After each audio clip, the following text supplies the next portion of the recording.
जय हिंद प्यारे बच्चों, आप सभी का स्वागत है आपके अपने channel SD international green city Jaura के ऑफिशियल चैनल पर। तो आज का जो टॉपिक रहने वाला है बेटा देशांतर रहने वाला है और इसमें हम समझेंगे कि देशांतर क्या होता है और ये कैसे काम करता है। इसके अलावा क्या समय यात्रा संभव है, समय यात्रा की जा सकती है या नहीं की जा सकती है, इसका भी कॉन्सेप्ट हम क्लियर करेंगे आज। और समय क्यों बदलता है, किस तरह से समय हमारा बदलता है, वो भी आज हम लोग क्लियर करने वाले। क्या समय कैसे बदलेगा और बिल्कुल आसान भाषा में इसको हम लोग समझने वाले हैं। चलिए तो बेटा हम स्टार्ट करते हैं। देखिए सबसे पहले हमें समझना है देशांतर। देशांतर जो बेटा होता है वो, जैसे हमने अक्षांश को समझा था, वो क्षैतिज विभाजन था, लेकिन जो देशांतर होता है वो ऊर्ध्वाधर विभाजन होता है। देखिए ऊपर से नीचे तक लाइनें जाती हैं। क्या होता है, ऊपर से नीचे की तरफ लाइनें जाती हैं, ऊपर से नीचे तरफ, यानी कि उत्तरी ध्रुव से दक्षिणी ध्रुव को मिलाया जाता है, यानी उत्तरी ध्रुव और दक्षिणी ध्रुव। जरा समझते हैं इस कॉन्सेप्ट को। ये हमारी पृथ्वी है और इसका ये उत्तरी ध्रुव है और ये दक्षिणी ध्रुव है, और उत्तरी ध्रुव से दक्षिणी ध्रुव को मिलाने वाली रेखा, क्या किया हमने, उत्तरी ध्रुव को दक्षिणी ध्रुव से मिला दिया। ये देखो, ये ऐसे जब हम मिलाते हैं तो क्या होता है, इन्हीं बेटा इन्हीं लाइनों को हम लोग क्या कहते हैं, देशांतर कहते हैं। इनको हम क्या कहेंगे, देशांतर कहेंगे। क्या कहेंगे बेटा, देशांतर। तो बात समझ में आ गई होगी देशांतर किसे कहते हैं। इसके अलावा समझना क्या है कि जो देशांतर होते हैं वो टोटल कितने होते हैं बेटा, 360 होते हैं। कितने होंगे, 360। देशांतरों की संख्या कितनी होगी, 360 होगा। जरा यहां और ध्यान से देखेंगे एक बार, यहां पर दो देशांतरों के बीच की दूरी क्या है बेटा, 0 किलोमीटर, लेकिन यहां से यहां तक की दूरी देखिए सबसे अधिक है, अर्थात ये जो हमारी है वो 0 डिग्री अक्षांश, मतलब विषुवत रेखा, मतलब विषुवत रेखा। विषुवत रेखा जो बेटा होती है वहां पर दो अक्षांश, दो देशांतरों के बीच की दूरी सबसे अधिक होती है। कितनी होती है, कितनी होती है, तो 111.3 किलोमीटर होती है। कितना होगा बेटा, 111.3 किलोमीटर। दो देशांतरों के बीच की दूरी 111.3 किलोमीटर देखने को हमें मिलती है। इसके बाद प्रधान यामोत्तर रेखा को हम समझते हैं, 0 डिग्री देशांतर को। बड़ा अच्छा कॉन्सेप्ट है ये बेटा। क्या है, 0 डिग्री देशांतर है। इसको हम लोग एक और नाम से जानते हैं, ग्रीनविच तिथि रेखा। इसको बेटा कहते हैं 0 डिग्री देशांतर। और 0 डिग्री देशांतर को हम किस अन्य नाम से जानते हैं, प्रधान यामोत्तर रेखा। प्रधान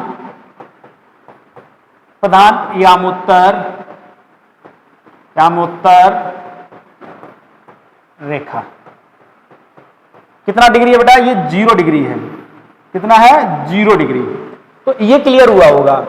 अच्छा ये देखिए, इंग्लैंड के ग्रीनविच से होकर गुजरती है। कहां से होकर गुजरती है, इंग्लैंड के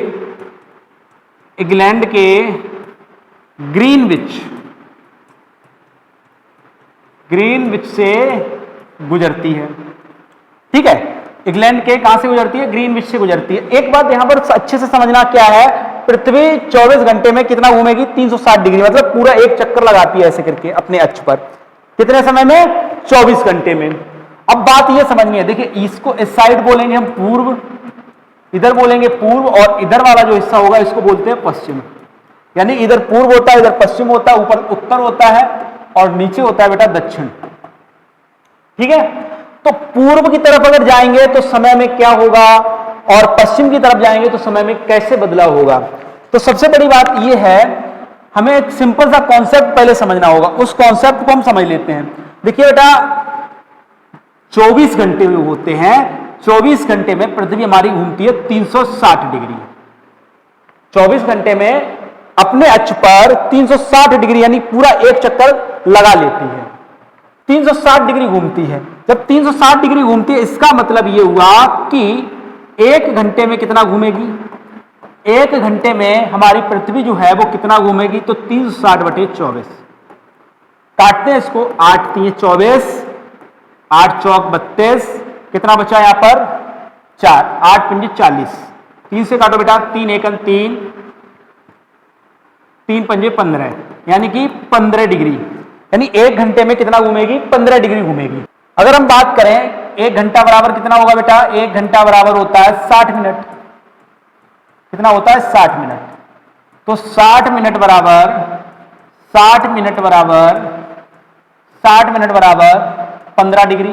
अब हमारा प्रश्न ये है कि 1 डिग्री घूमने में कितना समय लगेगा पृथ्वी को। जैसे मान लीजिए ये जो है वो 0 डिग्री पर है, ठीक है, और 0 डिग्री से 1 डिग्री रोटेट होने में पृथ्वी को ये कितना है, 0 डिग्री, और 0 डिग्री से 1 डिग्री रोटेट होने में पृथ्वी को कितना समय लगेगा। तो इसको निकालते हैं। तो 15 डिग्री बराबर बेटा कितना है हमारा, 60 मिनट है कि नहीं। तो अगर हमें निकालना है 1 डिग्री बराबर, तो 1 डिग्री बराबर क्या होगा बेटा, 60 बटे 15 मिनट। इसको काटते हैं, 15 चौके 60, यानी 1 डिग्री बराबर 4 मिनट। मतलब कुल ये है कि यदि 1 डिग्री पृथ्वी घूमेगी तो उसे 1 डिग्री घूमने में 4 मिनट का समय लगेगा। काफी महत्वपूर्ण प्रश्न ये बन जाता है कि 1 डिग्री पृथ्वी को घूमने में कितना समय लगता है, तो 4 मिनट का समय लगता है। अगर पूछा जाए 1 घंटे में कितना डिग्री घूमती है पृथ्वी, तो 15 डिग्री घूमती है। बोलिए क्लियर है। 24 घंटे में पृथ्वी कितना घूमती है, तो 360 डिग्री घूमती है। तो ये कॉन्सेप्ट आपको तैयार रखना होगा। अब समझते हैं बेटा, यदि हम पूर्व की ओर बढ़ते हैं तो समय क्या होता है, बढ़ता है। यानी कि जो समय यहां पर हो रहा होगा, मान लीजिए यहां 12 बज रहा है, तो 1 डिग्री देशांतर पर कितना बज रहा होगा, 12:04 हो रहा होगा। ठीक है, 12:04 हो रहा होगा। ऐसे मान लीजिए ये 10 डिग्री पर गया है। कितना डिग्री है, 10 डिग्री। 10 डिग्री देशांतर है, और क्या है, देशांतर तो है लेकिन किधर है, पूर्वी तरफ। 10 डिग्री ईस्ट, 10 डिग्री पूर्व है। तो समय क्या होगा, 10 गुणे 4, यानी कि पर डिग्री 4 मिनट, तो 10 चौके 40, यानी कि 12:40 हो रहा होगा यहां पर। यदि यहां पर कितना बज रहा है, यहां बज रहा है 12, तो यहां कितना बज रहा होगा, 10 डिग्री पर 12:40। यानी मैं ये समझाना चाह रहा हूं कि अगर हम लोग जो प्रधान यामोत्तर रेखा है, 0 डिग्री देशांतर है, अगर उसके पूर्व में जाते हैं तो समय बढ़ता है। क्या होगा बेटा, समय बढ़ेगा। और पश्चिम में जाएंगे तो समय घटेगा। जैसे हमारा जो है, ये मान लीजिए ये जो है, ये वाली लाइन, जरा ध्यान से देखिए, ये है 82.5 डिग्री। कितना बेटा, 82.5 डिग्री है, और यही हमारा मानक समय है। ये जो है इसी डिग्री पर हमारा भारत स्थित है, मतलब इसी देशांतर पर हमारा भारत स्थित है, और यही लाइन हमारे भारत का समय निर्धारित करती है। जो 82.5 डिग्री देशांतर है, यही देशांतर हमारे भारत का समय निर्धारित करता है। तो जरा ध्यान से देखना, 82.5 डिग्री है। कितना बेटा, 82.5 डिग्री। अगर 82.5 डिग्री है तो पर डिग्री पर कितना बढ़ता है बेटा, 4। पर डिग्री पर कितना समय बढ़ता है, 4 मिनट। तो जरा यहां पर समझ लीजिए कि अगर यहां पर 12 बज रहा होगा तो हमारे भारत में कितना बज रहा होगा, तो 5 चौके 20 हासिल 2, और 4 दूनी 8, 8 2 10 की 0 हासिल 1, और 4 अट्ठे 32 और 1 33, यानी कि 330 मिनट। 330 मिनट का मतलब हुआ, 330 मिनट का मतलब हुआ 5 घंटे 30 मिनट। 5 घंटे 30 मिनट समय हुआ।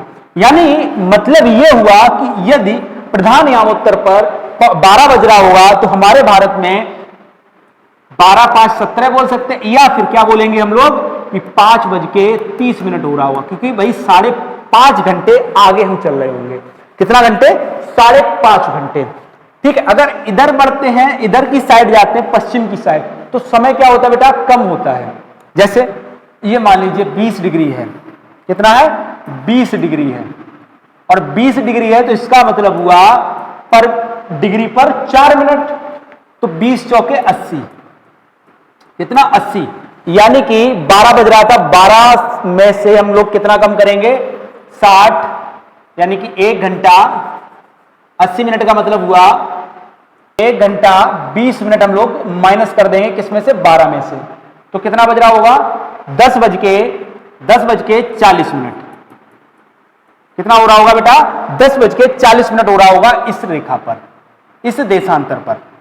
ठीक है, तो यहां कितना समय हो रहा होगा बेटा? 10:40 हो रहा होगा। मतलब अब आपको समझ में आ गया होगा, यदि हम लोग पश्चिम की तरफ बढ़ते हैं तो समय घटेगा और पूरब की तरफ जाते हैं तो समय बढ़ता है। बोलिए क्लियर है? मुझे लगता है आप लोगों को ये क्लियर हो गया होगा। अब हम बात करते हैं भारत का स्थानीय समय है, मानक समय रेखा है उसकी, और इसके बारे में अभी हमने बता भी दिया कि 82.5 डिग्री जो है हमारा मानक समय है।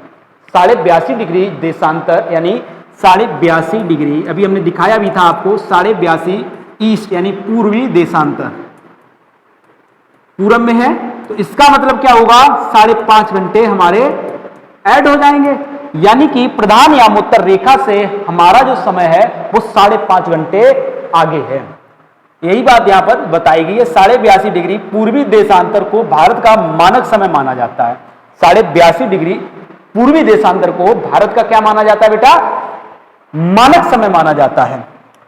ग्रीनविच जीएमटी से, ग्रीनविच से जो हमारा समय है वो कितना है? 5.5 घंटे आगे है। ठीक है, अगर हम बात करें, अब समझना बेटा, जो ये भारत से होकर गुजरती है ये 5 राज्यों से जाती है, यहां से निकलती है ऐसी। जो मानक समय रेखा है वो भारत के 5 राज्यों से गुजरती है। कितने राज्यों से बेटा? 5 राज्यों से। वो राज्य कौन कौन से हैं? 5 राज्यों से। सबसे पहले आपको याद रखना होगा यूपी, मध्य प्रदेश,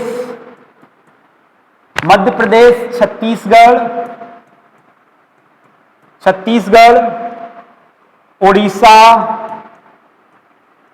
ओडिशा और लास्ट में आंध्र प्रदेश। क्या हो जाएगा बेटा? आंध्र प्रदेश। तो कितने राज्य हो गए बेटा? काउंट करना, 1 2 3 4 5, यानी 5 राज्यों से हमारा मानक समय रेखा हमारी 5 राज्यों से गुजरती है। ठीक है, चलिए आगे समझते हैं। अच्छा, एक चीज और छूट रही है, वो भी समझ लो। सबसे अधिक टाइम जोन किसके पास है? तो फ्रांस के पास है। टोटल 12 टाइम जोन है। कितने हैं बेटा? 12 टाइम जोन है। अगर थोड़ा घटते हुए क्रम में देखेंगे तो उससे कम रूस में है, उससे कम अंटार्कटिका में है 10, इसके बाद ऑस्ट्रेलिया में 8, डेनमार्क में 5 टाइम जोन है। चलिए आगे बढ़ते हैं, आगे समझने का प्रयास करते हैं। अब आता है हमारा 180 डिग्री देशांतर, जिसे हम बोलते हैं अंतरराष्ट्रीय तिथि रेखा। अंतरराष्ट्रीय तिथि रेखा बेटा जो है प्रशांत महासागर से होकर गुजरती है। कहां से गुजरती है? प्रशांत महासागर से होकर गुजरती है। ये जिगजैग चलती है, जिगजैग निकाली गई है, टेढ़ी मेढ़ी निकाली गई। इसका कारण क्या है टेढ़ी मेढ़ी निकालने का? इसका कारण ये है किसी भी देश का जो समय है वो क्या है? अलग अलग ना हो जाए, इसलिए इनको, इस रेखा को इस हिसाब से निकाला गया है कि किसी देश से होकर ना गुजरे। क्योंकि अगर कोई देश से होकर गुजर रही है ठीक है, अगर कोई दूसरी रेखा अगर गुजर गई तो वहां का टाइम गड़बड़ हो जाएगा, इसलिए इस रेखा को थोड़ा साइड से होकर निकाला गया है किसी भी देश से। इसलिए ये कैसी हो गई? तिरछी हो गई। अब जो समय यात्रा का रहस्य हमने जो बताया था, अब वो समय यात्रा का रहस्य यहां पर देखने को मिलेगा कि वास्तव में समय यात्रा संभव है या नहीं है। तो सबसे पहले हम देख लेते हैं यह कहां से निकलता है? प्रशांत महासागर से। प्रशांत महासागर से ये क्या है बेटा? तो इसको हम बोलेंगे अंतरराष्ट्रीय तिथि रेखा। क्या बोलेंगे? International date line, ideal international date line है ये। तो अब ध्यान से समझना, ये हमारा जो है इधर वाला है हमारा, क्या हम इसको बोलते हैं? पूर्व, और इधर बोलते हैं बेटा पश्चिम। यहां अभी हमने देखा था, उधर जब हमने देखा था 0 डिग्री देशांतर, वहां पर डिग्री मिनट चेंज हो रहा था, यहां पर पूरा दिन चेंज होगा। वहां पर डिग्री मिनट चेंज हो रहा था, पर डिग्री 4 मिनट बदल रहा था। लेकिन यहां पर जैसे इधर जाओगे या इधर जाओगे तो पूरा दिन ही बदल जाएगा। अब कैसे, उसको समझते हैं। यदि कोई व्यक्ति इधर जाता है, किधर से? पश्चिम से इधर पूरब की ओर, यानी कि इस अंतरराष्ट्रीय तिथि रेखा को पार करता है तो एक दिन घट जाता है। क्या होगा बेटा? एक दिन घट जाता है। यदि पूरब से पश्चिम की ओर अगर जाता है कोई भी व्यक्ति तो एक दिन बढ़ जाता है। एक दिन क्या होगा बेटा? बढ़ जाएगा, बढ़ जाता है। अब कहोगे ये क्या बात कर दिए आप? हाँ, ये संभव है। अब कहोगे कैसे संभव है, उसको भी अभी मैं आपको एक्सप्लेन कर दूंगा, पहले ये कॉन्सेप्ट आप समझिए। देखिए बेटा, क्या होता है, अगर इस तिथि रेखा को 180 डिग्री देशांतर को अगर हम क्रॉस करते हैं, अगर पश्चिम से पूरब की ओर जाते हैं तो क्या होगा, एक दिन घट जाएगा, और यदि पूरब से पश्चिम की ओर आएंगे तो एक दिन बढ़ जाएगा। जैसे यहां पर सोमवार है, क्या बेटा, यहां पर क्या है, सोमवार है, किधर, पूर्व साइड में, अंतरराष्ट्रीय तिथि रेखा के पूर्व साइड में अगर सोमवार है, तो अगर हम लोग पश्चिम की ओर आते हैं सेम डे में, अगर हम इस अंतरराष्ट्रीय तिथि रेखा को पार करके पश्चिम की ओर जाते हैं तो क्या होगा, एक दिन बढ़ जाएगा, यानी कि क्या हो जाएगा, मंगलवार। क्या देखने को मिलेगा, मंगलवार देखने को मिलेगा आपको सेम डे में। ठीक है, अगर आप यहां पर खड़े हो जाओगे तो आपके लिए कोई समय होगा क्या, तो समय नहीं होगा, कोई समय नहीं देखने को मिलेगा, है ना, न तो सोमवार देखने को मिलेगा ना मंगलवार, क्योंकि आप बीच में खड़े हो गए थे। इसका मतलब आप देखिए, आप मंगलवार जी चुके हैं, मंगलवार अगर आप यहां पर हो, मंगलवार जी चुके हो, अगर इधर आते हो तो क्या देखने को मिल जाएगा आपको, एक दिन घट जाएगा, सोमवार देखने को मिलेगा। अब थोड़ा कॉन्सेप्ट एक और समझते हैं। जैसे मान लीजिए आपका बर्थडे है 5 जनवरी को, कब है बेटा, 5 जनवरी को आप बर्थडे मनाते हो, और आपकी बड़ी इच्छा है कि मैं अपना सेम बर्थडे 2 बार सेलिब्रेट करूं। कितनी बार, 2 बार। तो आपके लिए ये बड़ा अच्छा रहेगा। कैसा अच्छा रहेगा, आप 5 जनवरी को आप लोग क्या करेंगे, पश्चिम साइड में आकर के अपना बर्थडे सेलिब्रेट करेंगे पहले तो, फिर क्या होगा, फिर आप इधर आ जाएंगे अगले दिन, तो अगले दिन यहां पर 5 जनवरी को देखने को मिलेगा, क्योंकि एक दिन यहां पर घटा हुआ होता है, क्योंकि यहां 6 तारीख होगा तो यहां पर क्या होगा, 5 तारीख होगा। तो आप इधर आकर के अपना बर्थडे फिर से सेलिब्रेट कर पाएंगे, क्योंकि इधर 5 जनवरी ही देखने को मिलेगा आपको। ठीक है, तो बेटा आज का क्लास आप लोगों को कैसा लगा कमेंट में जरूर बताइएगा। चलिए मिलते हैं आप लोगों को नेक्स्ट क्लास में, तब तक के लिए नमस्कार, जय हिंद।